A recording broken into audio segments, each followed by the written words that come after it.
Okay. We're now live. Now we want to get people to come on. They're telling all the followers to come on. We'll tell you how many people are on.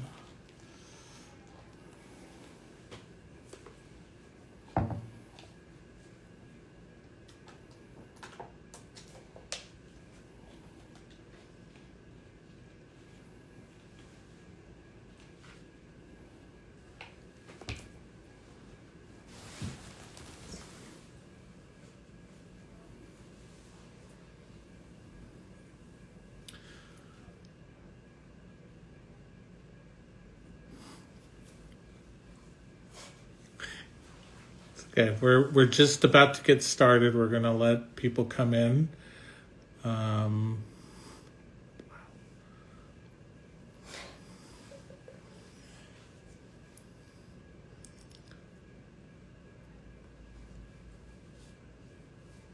right, just give them one more minute.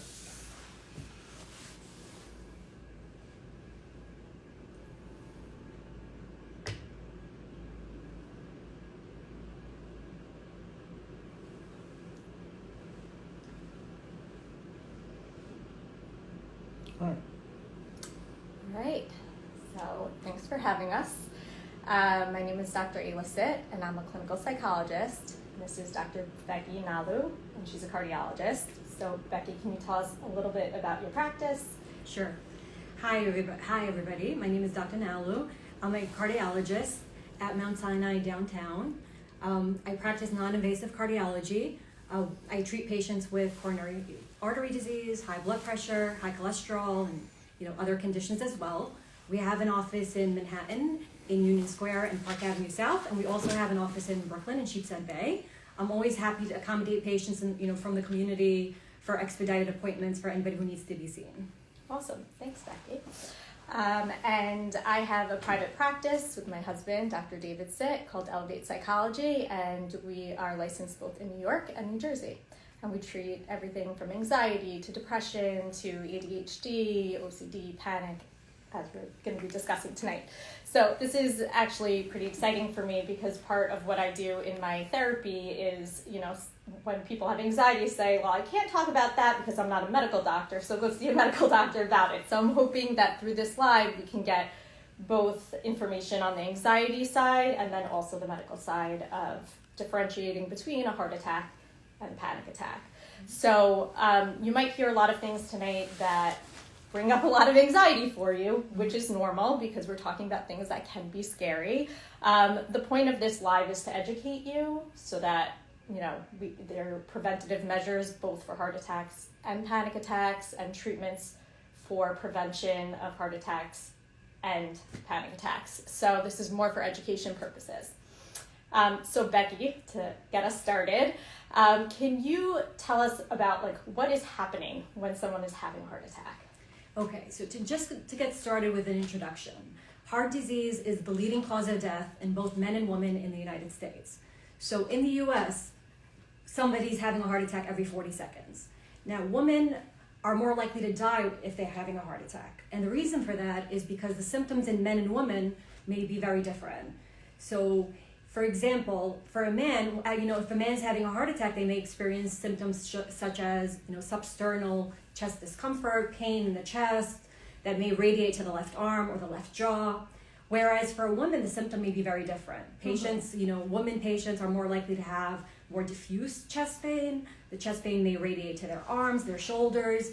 They may experience a sense of severe weakness or dizziness or shortness of breath. So their symptoms are very different than men's symptoms. Now, and also, unfortunately, women are less likely to call 911 or seek medical attention when they have symptoms. And that's part of the reason why women are more likely to die from a heart attack compared to a man. In addition, even when a woman gets to a medical setting, a lot of times her symptoms are ignored or she's, underdiagnosed. They attribute the symptoms to anxiety rather than heart disease.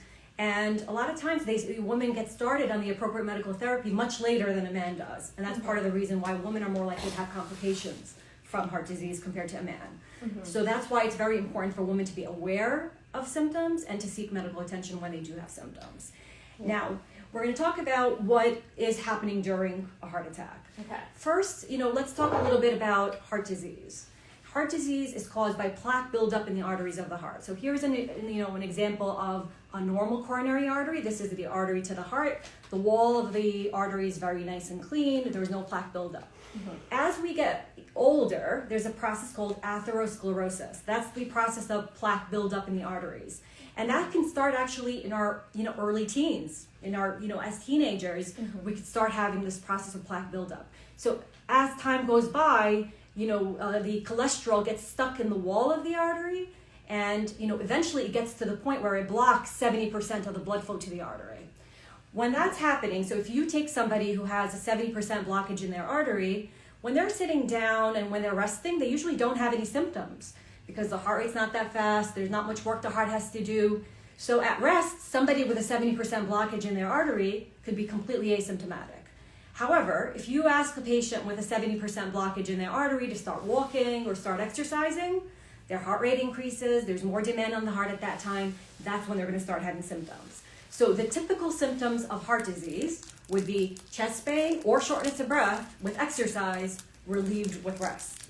So if somebody's having any symptoms such as pain in the chest when they walk, shortness of breath when they walk, fatigue on exertion, a drop in their exercise capacity, they definitely should see a cardiologist for that.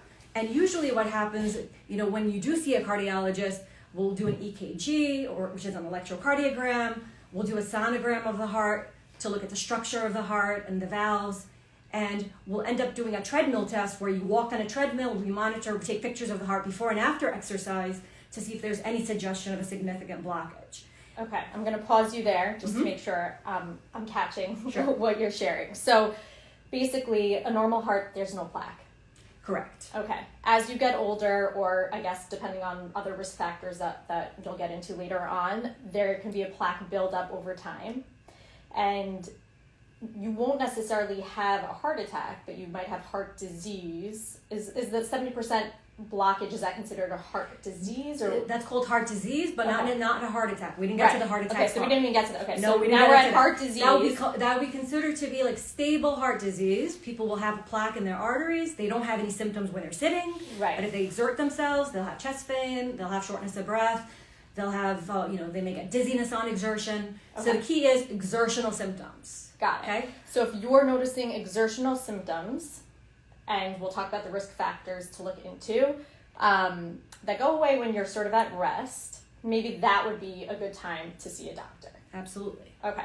Correct. Continue, sorry. So now, then, even if you come in and get checked out and you do a stress test and it's all normal, it does not mean that you can't get a heart attack, though. So even active people, you may hear about people who are active, who are fit, who are playing sports, and all of a sudden they die from a heart attack. So how does that happen? And the reason for that, because heart attacks are caused by plaque rupture. So think of a plaque, it's like a pimple.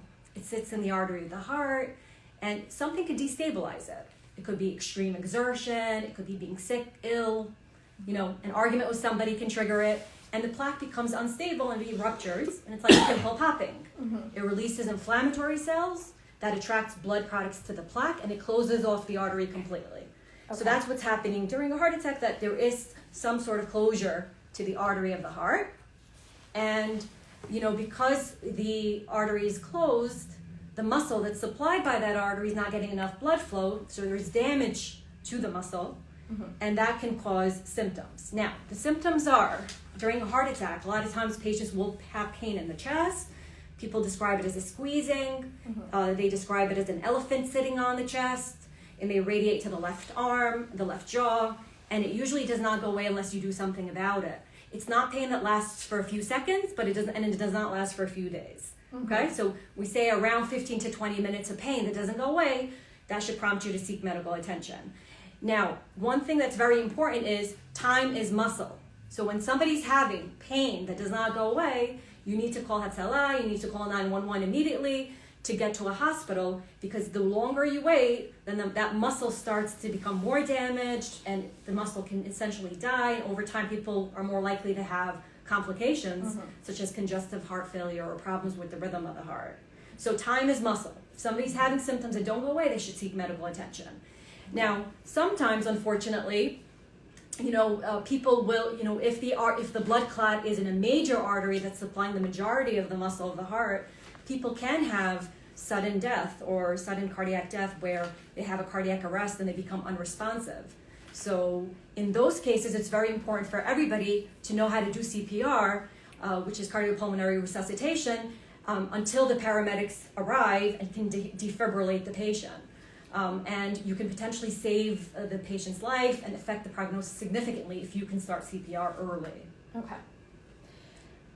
Okay, so if there's a rupture, that's considered the heart attack. Correct. Now, another very important point. When somebody dies unexpectedly, say God forbid, it's not always because of a heart attack. The heart attack is what I just described, right? When there is some sort of occlusion or a blockage in the artery of the heart that leads to damage to the muscle of the heart. That's what we define. We call that myocardial infarction. That's the term for a heart attack. Okay. But people can have unexpected deaths for other reasons. For example, some patients may have problems with the structure of their heart or congenital heart disease, and that can lead them to, unfortunately, pass away. Or there could be a blood clot to the lungs called a pulmonary embolism. And people can die for unexpected reasons too, like a severe infection or sepsis.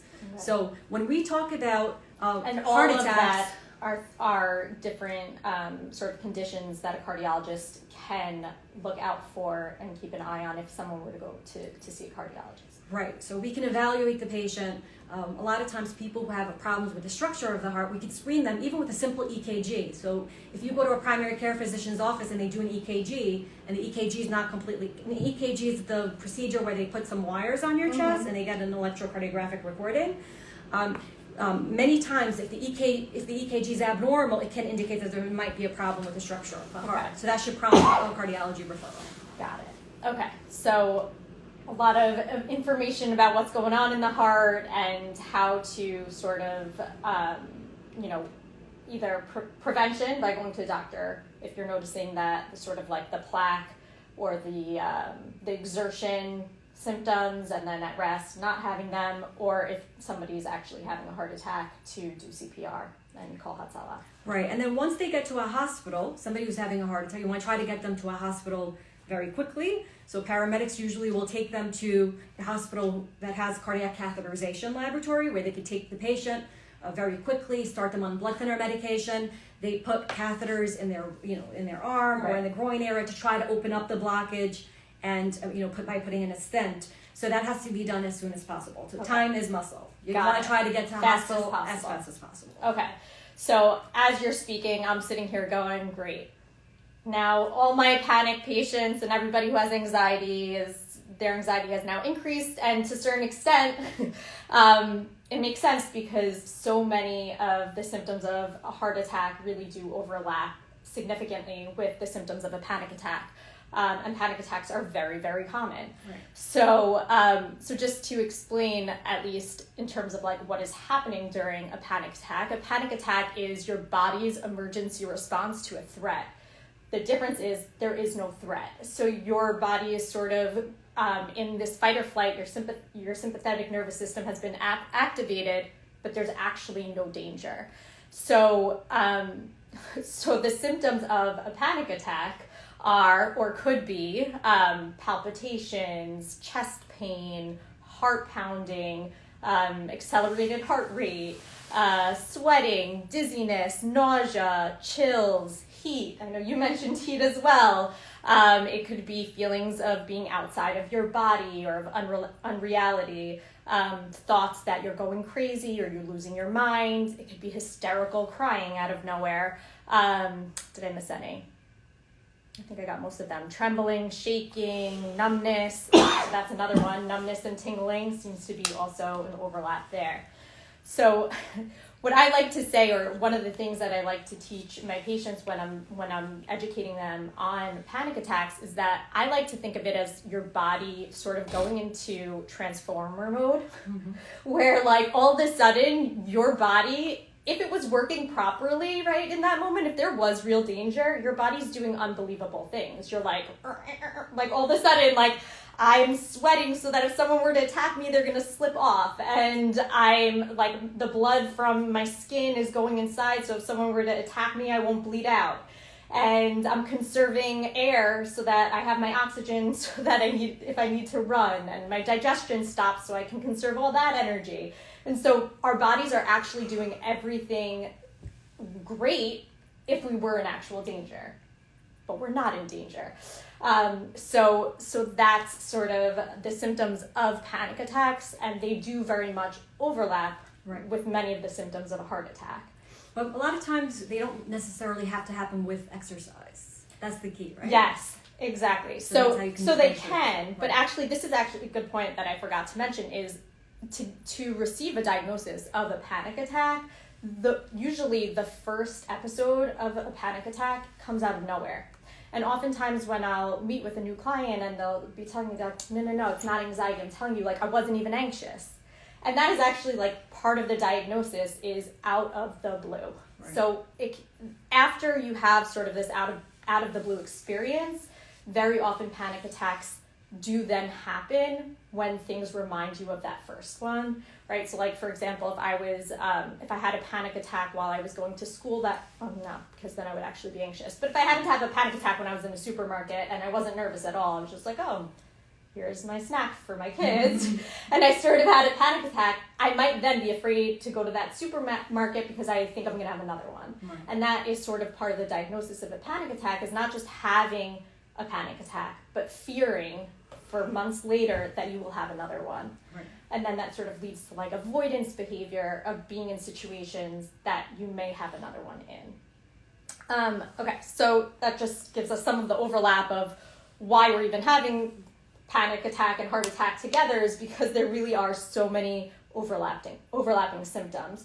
So I think now would be a great place for us to sort of talk about, well, what are some of the risk factors for having a heart attack? Because I think that will help some of the people watching better understand, well, am I someone who's more likely having a panic attack or more likely having a heart attack? Okay, so risk factors are very important because, we do have many strategies and to try to reduce the risk of having a heart attack or a stroke. I just want to reiterate that, again, just because somebody's not having exertional symptoms does not mean that they cannot get a heart attack. So in fact, the plaques that are, the cholesterol buildup, the plaques that are not so obstructing the arteries, lumen of the artery, are more likely to rupture and cause heart attacks than those that are obstructive. So let's talk about risk factors. The key risk factors are high blood pressure, diabetes, high cholesterol, family history of early heart disease, smoking. Now, there are some other risk factors as well, such as metabolic syndrome, inadequate sleep, and also depression and anxiety, mental health disorders can also increase the risk. So let's discuss one by one. Let's start with high blood pressure. High blood pressure is very common. Normal blood pressure is 120/80. So if you have a blood pressure greater than 130/80, then that's a diagnosis of hypertension, and that can increase your risk. So you want to try to optimize your blood pressure. And the way that we optimize the blood pressure is through both diet and exercise and medications as well. For patients, first we start off with dietary changes like cutting down on sodium, processed food, takeout food, and we encourage patients to do regular aerobic exercise. So at least 30 minutes of aerobic exercise, moderate intensity, 30 minutes a day, 5 days a week. That can help reduce the blood pressure. And for patients who try dietary and lifestyle changes and their blood pressure stays elevated, they may need one or more medications to try to control the blood pressure. So if you do have hypertension, definitely see your primary care doctor and try to get it under control. The goal should be that the blood pressure reading should be less than 130/80. If you have uncontrolled hypertension, so if you need multiple medications and the blood pressure is still not adequately controlled, then you should consider seeing a cardiologist. Okay, next risk. So just to summarize that one, if normal blood pressure is 120/80, if it's 130/80, that's considered hypertension. Consistently. Okay. So if your blood pressure consistently reads 130/80, it's considered that you have hypertension. And one thing that you can do to sort of see if you can get it down is by doing 30 minutes of exercise 5 days a week. Correct, and then also adhering to the right diet. So we recommend the DASH diet, which is really low in sodium. You eat a lot of vegetables, whole grains, and try to minimize salt. It's very, Isn't there a Dash spice? Exactly. Is that where they got it from? Yes, that's how they got the the dash spice. But in general, also you should get in the habit of checking your blood pressure at home. So we encourage patients to get a blood pressure machine. And when you do check your blood pressure at home, you should sit down, your feet should be on the ground, legs uncrossed, wait for 5 minutes. You place your arm, you rest it, on a table or a counter, wait for 5 minutes and check your blood pressure. Mm-hmm. And we advise you to check your blood pressure at least twice a day and keep a log to discuss it with your doctor. Because there's some patients that have elevated blood pressure whenever they come into the medical office, but they have normal blood pressure at home. White coat syndrome. Right, so that's what white coat hypertension is very common. And we don't necessarily have to escalate medical therapy if you have white coat. If you could prove to us that you have white coat hypertension. Yes, that actually happened. I had postpartum preeclampsia, and then for a while afterwards, every time I took it in my house, it was normal, and I would get to the office and be like 140/90. I'm like, I promise it was normal. Right. So you have to make sure you have a reliable machine too. Right. So we also, one way to do that is to bring your machine to the next office visit. So we can make sure it's working properly. And the other thing that was mentioned to me, if you are an anxious person, was to take it 3 times and sort of do an average. Yes, you could take it 3 times. You could record either the last reading or average of the last 2 readings, and that's the number you should record. Okay? And an arm cuff is more accurate than the wrist cuff. The wrist cuffs are not good. They tend to overestimate the blood pressure. Mm-hmm. So try to get an arm cuff and check at home at least twice a day with you seated after 5 minutes of rest. Okay. The next risk factor that's very important would be diabetes. So diabetes is defined by a hemoglobin. When you go to your primary care doctor and you get a blood test, they give you a blood test called the hemoglobin A1C, which is an average of the blood sugar over the last 3 months. If your A1C is 6.5% or more, then you have diabetes. And diabetes is a major risk factor for getting heart disease. Diabetics are more likely to have heart attacks and strokes compared to non-diabetics, so we treat them very differently. To manage your diabetes, to reduce the risk of a heart attack, if you're a diabetic, you need to make sure your diabetes is well controlled. So we try to aim for an A1C of 7% or less. If you're elderly, we're a little bit more lenient, and we accept an A1C of less than 8%. And that could be accomplished, again, with a diet, exercise, and medications. Many patients will require medications for diabetes. But the key is to getting the diabetes under good control. Now, because diabetic patients are at higher risk, all diabetic patients should be taking cholesterol-lowering medications, including statin medications. Because does that depend? Does it matter which type of diabetes you have? Most patients are type 2 diabetic, but type 1 diabetics have greater risk of getting heart disease even at a young age. So regardless, diabetes, if you're above the age of 40 and you're diabetic, you need to be on a cholesterol-lowering medication. And we're more aggressive with diabetic patients. So when we look at the cholesterol panel, we look at a specific blood test called the LDL. That's the bad cholesterol. The way to remember it is lousy. That's a sticky cholesterol that tends to accumulate in the arteries. For a diabetic patient, we want that number to be very low, less than 70. Okay? And some people say closer to 55 is better. The lower, the better. Right. So all diabetic patients should be taking a cholesterol-lowering medication for prevention of a heart attack or a stroke. Smoking is a major risk factor for heart disease. So if you're smoking, you have to stop now. Smoking can increase the risk of a heart attack, a stroke. It could cause high blood pressure, problems with circulation. It could cause lung cancers and lung disease. So the best thing you could do for yourself if you're smoking is to stop now.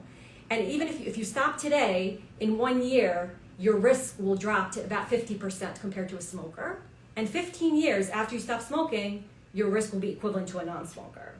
Okay? So if you need help to stop smoking, please speak to your doctors. We can prescribe nicotine patches to help you quit, and there's certain medications like Chantix or Wellbutrin that can also help you stop smoking. So that's one of the major things you can do for yourself today. Okay, so far we talked, and vaping is also bad for you. So that includes also, because the vaping, any smoking or any cigarette smoking, they cause inflammation in the body, and inflammation has been implicated as causing plaque rupture. So it's more likely to cause the pimple to pop. Mm-hmm. You don't want the pimple to pop. So any sort of smoking is not advised. Okay. So far we talked about risk factors being high blood pressure, diabetes, and smoking. Smoking, yes. Now, the next one I'm going to talk about is high cholesterol. Mm-hmm. So high cholesterol can increase your risk of getting a heart attack or a stroke because it can promote plaque buildup in the arteries of the heart. So in general, if your cholesterol, so when we look at a blood, you go to your primary care doctor, you get a blood test, it's called the lipid panel. It includes different components. There are the triglycerides, the HDL, which is the good cholesterol, the LDL, which is the bad cholesterol. So for someone who's young and healthy, optimal LDL cholesterol would be less than 100. Okay, that's considered to be optimal for prevention of heart disease or prevention of plaque buildup in the arteries of the heart. However, if your LDL cholesterol is very, very high, like for example, if the LDL is more than 190, you should start taking a medicine to lower your cholesterol, really regardless of your age. We're always careful in women of childbearing age, so we try to delay it. Mm-hmm. But once they're done, we advise them to start taking a cholesterol medication. Now, the other people that who else needs a cholesterol medication? Diabetic patients, as I discussed, or patients who have plaque buildup in their arteries. So how do we screen? We do screening tests in our office. We screen for plaque. So the arteries of the heart are very small, and they're very tough to image in a non-invasive way. So instead, we use the arteries of the neck, the carotid arteries. They're larger, they're easy to image. Yeah. So we do an ultrasound in the office. It's a non-invasive test. There's no radiation involved. It's about a 20-minute test. We put some gel on a probe, and we look here to look at the arteries of the neck to see if there's any early plaque buildup in the arteries. If you do have early plaque buildup in the arteries, then that's an indication to start cholesterol medication. And if you have significant plaque, we try to make sure the LDL cholesterol, which is the sticky cholesterol, the bad cholesterol, to be very low, ideally less than 70. So that's the goal for optimal prevention of a heart attack or a stroke. So the other test that we do also routinely for risk stratification is a test called the coronary calcium score, which you may have heard about. But coronary, usually plaque will be soft in the beginning, and after it's been there for about 10 years, it hardens, and we see it as calcifications in the arteries. Mm-hmm. So for this test, it's also a simple, very quick test. You do a CAT scan of the chest. There's no contrast involved, and then they give you a score. If you have a score of 0, it means you don't have old hardened plaque in the arteries of the heart. And that's been validated to show that the risk of a heart attack or a stroke is very low in the next 3 to 5 years. Mm-hmm. But if you have a score above 0, let's say the score is 20 or 30, that means you already have early plaque buildup. Actually, this plaque has been there for 10 years because it's calcified, and you should start cholesterol medications from today and target an LDL cholesterol below 70 for prevention. Mm-hmm. One thing to say about the coronary calcium score is that even if you have a calcium score of 0, it doesn't mean you don't have any plaque, because this test is only showing you old hardened plaque. Okay. So you could still have soft plaque that will not show up on this test. Okay. So depending on the patient's symptoms, we may do additional testing.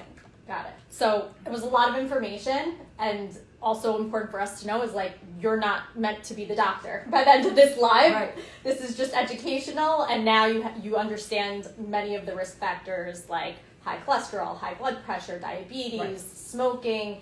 There's one more that we didn't discuss. One more. We got one more. Family history is also very important. Okay. So we define a family history of early heart disease to be, if you have a first-degree male relative who gets diagnosed with heart disease, whether they needed a stent or whether they had a heart attack before the age of 55 for a man or before 65 for a woman, first-degree woman relative, mm-hmm, then that will increase your risk. So those are patients that should also be seen by a cardiologist to try to mitigate their risk. Okay. So again, all of the numbers, we don't expect you to remember. That's why you go to a doctor. Correct. So if the numbers make sense to you because you've already been checking on it, mm-hmm, or if those numbers are familiar to you and nobody said anything about it, and now hopefully that will ring a bell to you.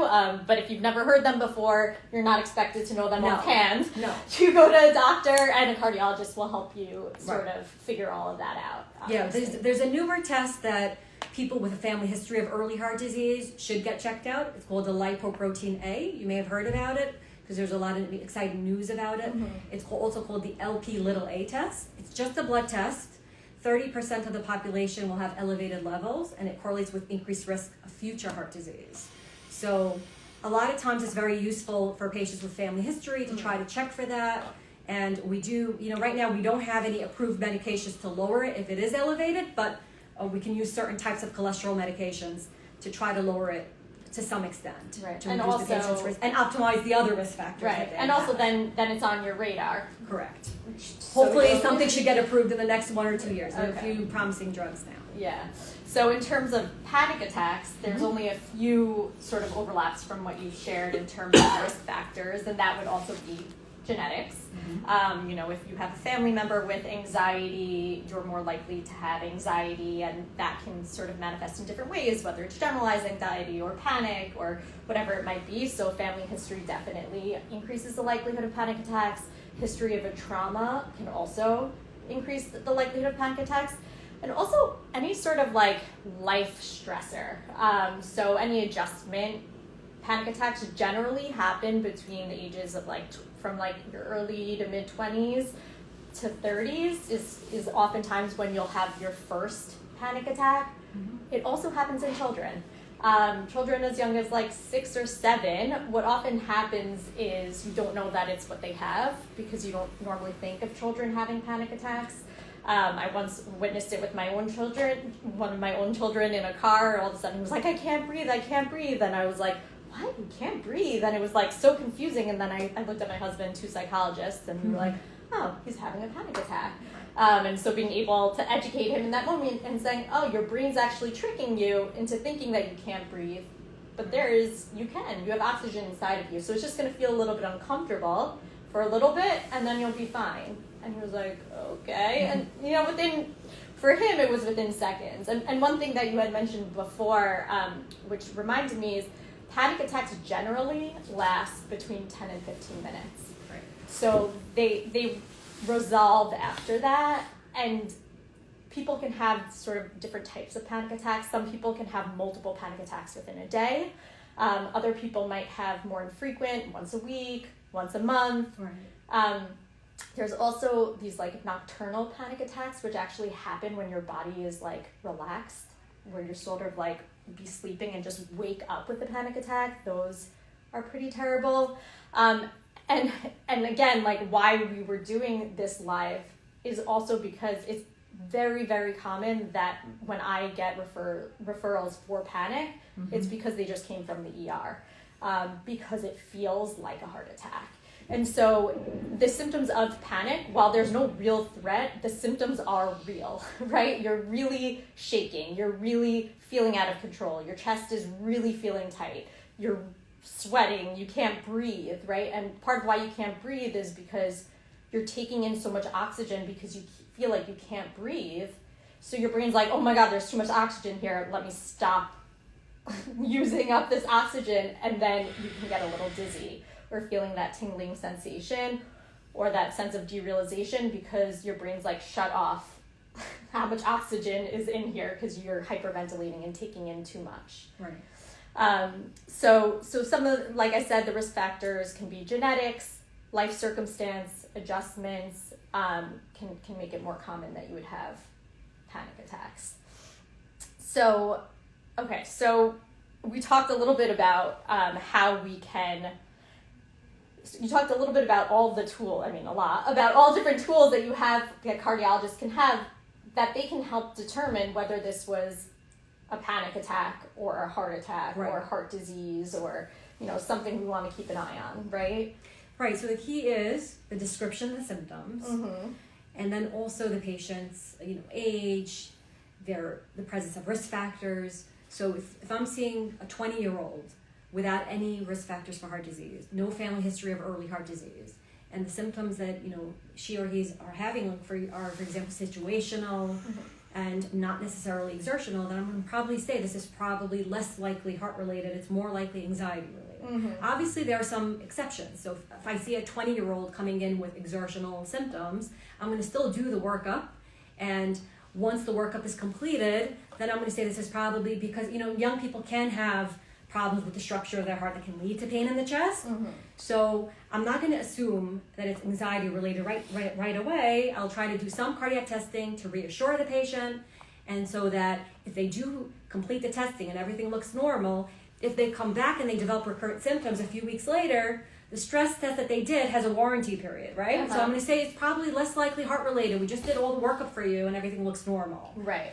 However, if it's a 65-year-old with diabetes, somebody who had a heart attack before, I'm going to have a very low threshold to tell them that just should get, should go to the ER or should have repeat cardiac testing. I'm not going to assume it's anxiety. Right. So it really depends on the patient's age and their risk factors. I think that's really the most important. Right. So then in talking to my anxiety people, because people with coronary disease could also have a lot of anxiety. Right. So of course, we just want to make this even more complicated for everybody. And then, depression and anxiety can increase the risk of heart disease as well, because it can strain the heart, it can cause high heart rate, and people a lot of times with depression and anxiety will, adopt, unhealthy behaviors. They'll overeat, they'll smoke, they'll drink too much alcohol. Right. So it's important to also address the underlying anxiety. And depression. Right. And so why I do think that's important, though, that clarification between age and risk factors and all of that, is because if you were, let's say, a 20-year-old who's healthy, who doesn't have exertion symptoms,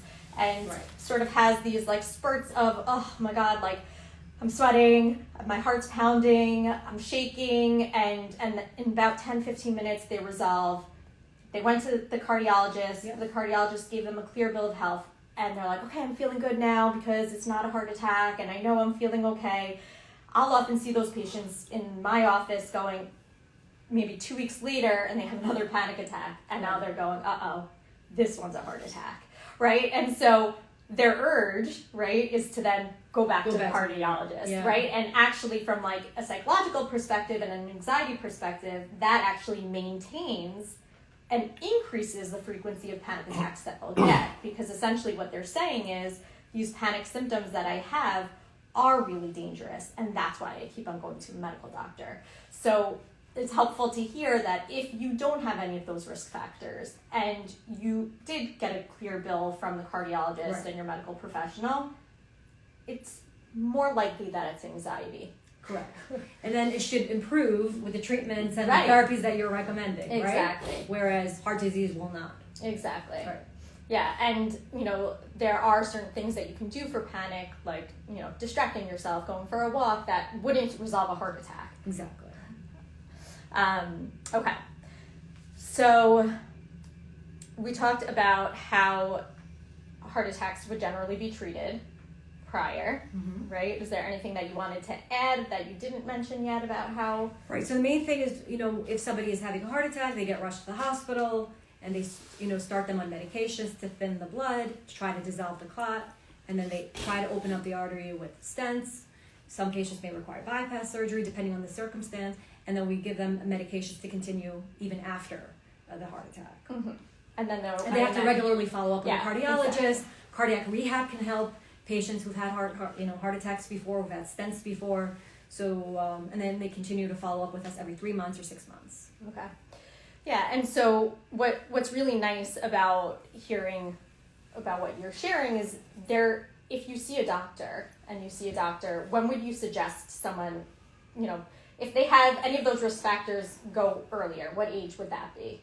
So in general, anybody above the age of 20 should be seeing a primary care physician. Okay. A primary care physician will check their blood pressure, they'll do a routine blood test, they'll check for pre-diabetes or diabetes, they'll check their cholesterol, they'll make sure they have a healthy weight, and who should see a cardiologist? So for example, if somebody has an EKG at the primary care physician's office and it's abnormal, that patient should see a cardiologist.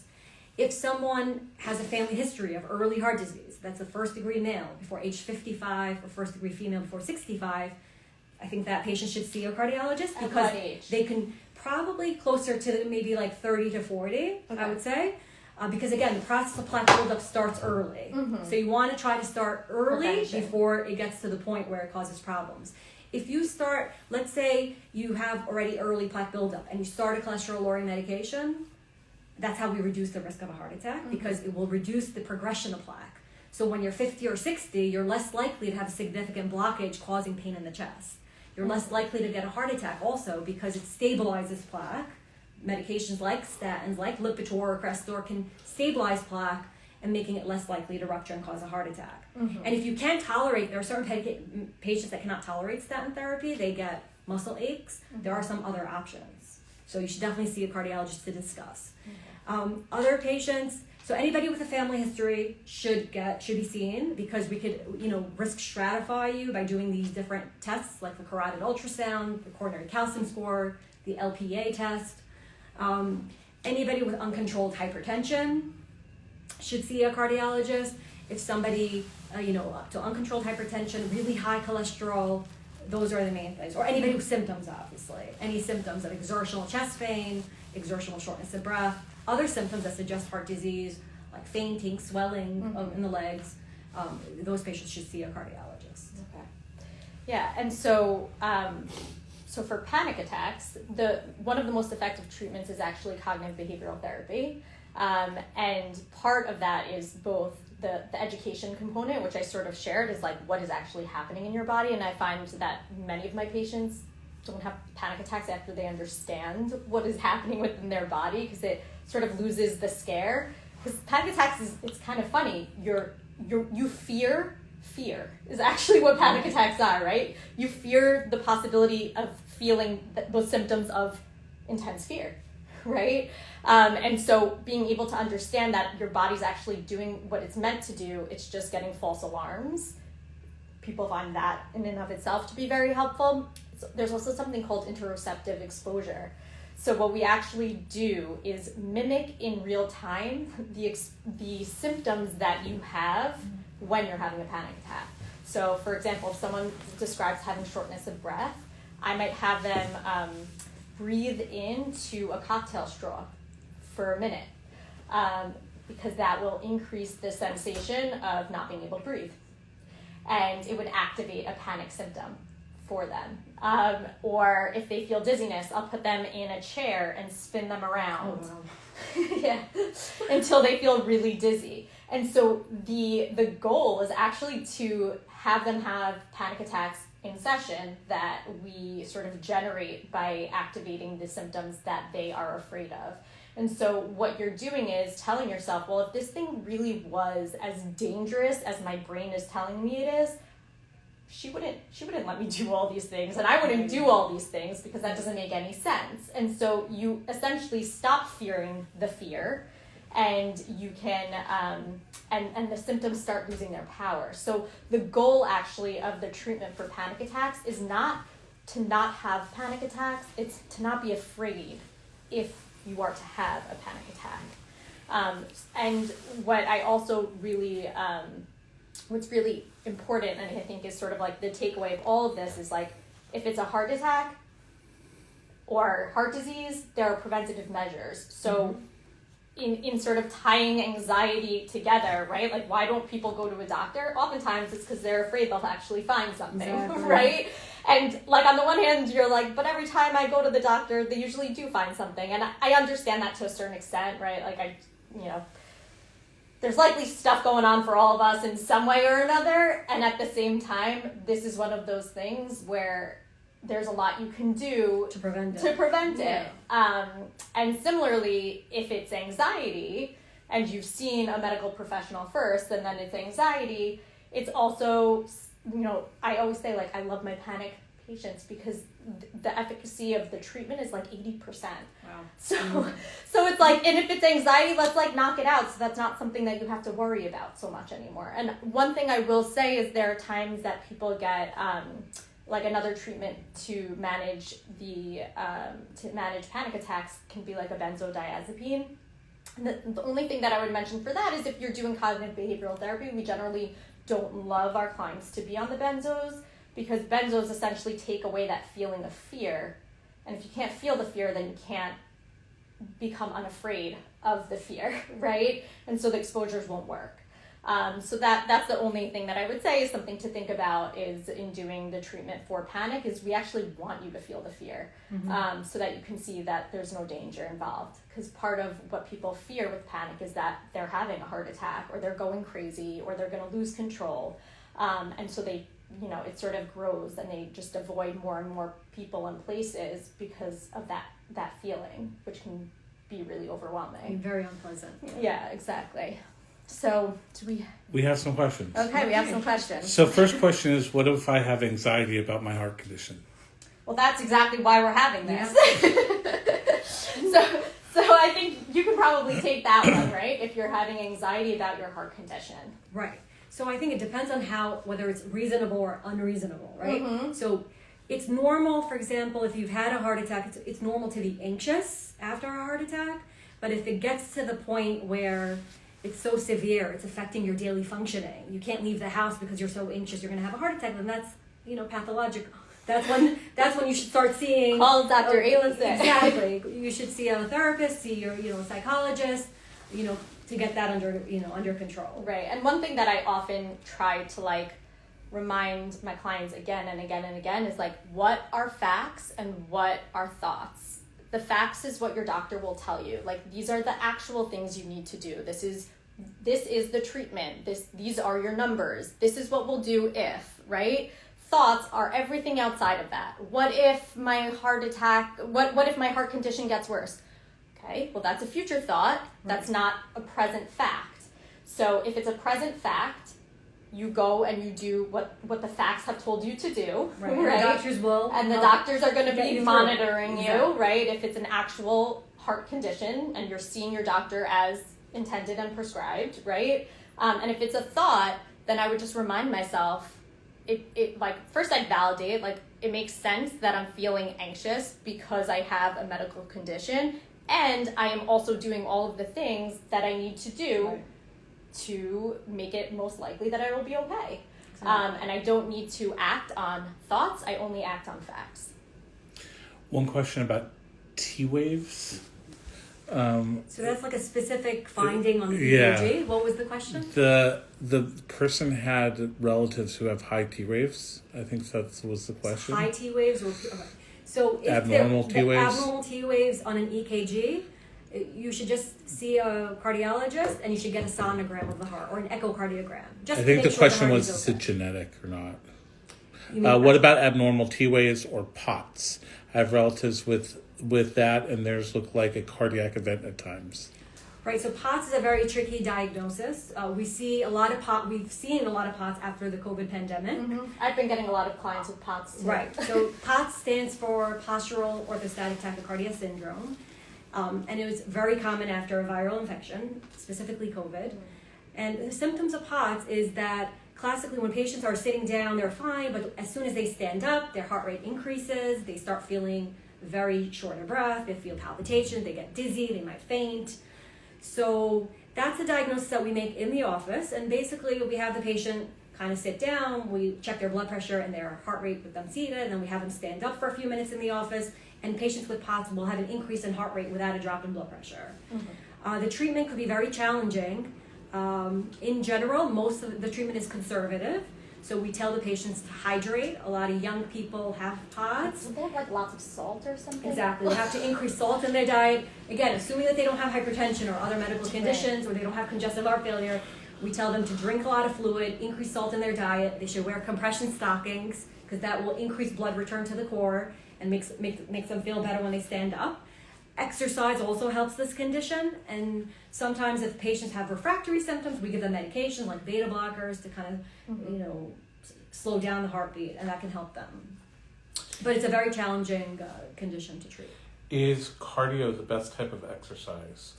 So the recommendation for cardiovascular health would be to do moderate intensity aerobic exercise like cardio, like jogging, running, 30 minutes a day, 5 days a week. And then you should try to do strengthening exercises at least twice a week.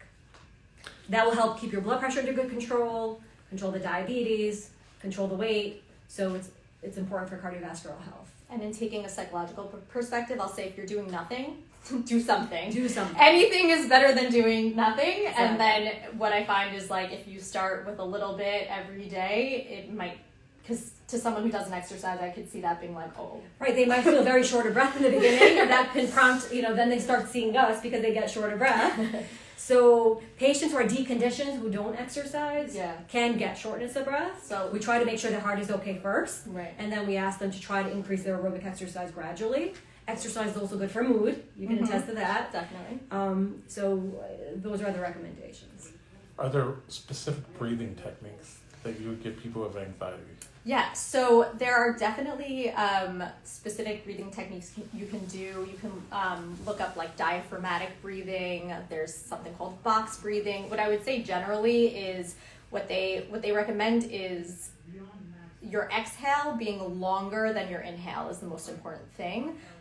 If you're in the middle of having a panic attack, your inhale-exhale is going to be like probably 2 seconds to 2 seconds, like, or 1 second to 1 second, because you're like in this hyperventilating state. So gradually what you want to get to is closer to like 4-6 or 4-8, where your exhale is significantly longer than your inhale, and it might take a few minutes for you to get to that point.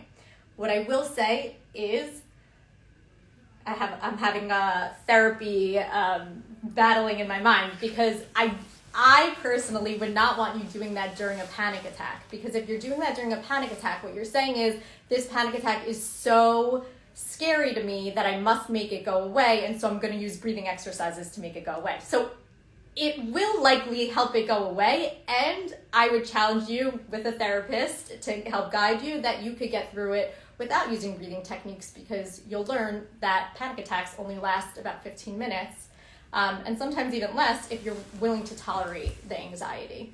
But you can definitely practice breathing techniques outside of panic attacks to sort of just lower your level of anxiety overall. And you could look up diaphragmatic breathing. It's sort of like what you see in babies, where when they're sleeping, babies' bellies will go up and down. And when we're anxious people, we're like this, and we breathe from our chest because there's just so much anxiety. So it's sort of getting back to that belly breathing. When is being out of breath a problem? So the key to remember is compare it to your baseline, right? So if you're normally very active, you exercise regularly, you don't have any symptoms, and then all of a sudden you start having shortness of breath or pain in the chest, and you can't exercise as much as before, that should prompt medical attention. Shortness of breath can be due to a lot of different conditions. People can have shortness of breath because they have heart disease. It could be due to lung disease. It could be due to lack of exercise. So there are many reasons. In general, I would say any change from the baseline or any worsening symptoms should prompt medical attention. Dr. Naoulou, Dr. Sitt, thank you so much for your time. Really appreciate it. And please visit Dr. Naoulou at Mount Sinai. Visit Dr. Sitt at Elevate Psychology. Yep. And always, SBH is here to help whenever you need, either for a therapist or for medical. And have a good night, everybody. Good night.